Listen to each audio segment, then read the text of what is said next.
Bonjour Sandra Freeman. Bonjour Bruce Toussaint, bonjour à tous. Vous nous parlez ce matin d'une initiative en Grande-Bretagne. On pourrait bientôt être trois parents pour faire un bébé. Ça ne veut pas dire faire un enfant à trois au sens premier du terme. Ça se passe par la manipulation génétique. On utilise un spermatozoïde et deux ovocytes pour faire un embryon.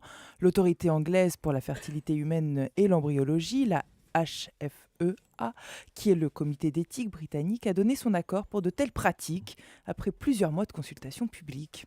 Pourquoi donner naissance à des bébés issus de l'ADN de trois parents ? En fait, c'est une technique qui permet aux couples qui sont victimes de maladies héréditaires de réduire leur risque d'avoir un enfant malade. Pour obtenir un bébé dit sain, on prend l'embryon issu des deux parents. Il faut savoir que quand il y a anomalie, ça se situe au niveau de petits bouts de cellules qui sont appelés des mitochondries, qui proviennent de la mère et plus exactement de l'enveloppe de l'ovocyte de la mère autour du noyau. Eh bien, avec cette technique, on récupère le noyau de l'ovocyte de la maman, qui lui est sain, et on le glisse dans une autre enveloppe d'ovocytes vidée de son noyau, celui d'une donneuse.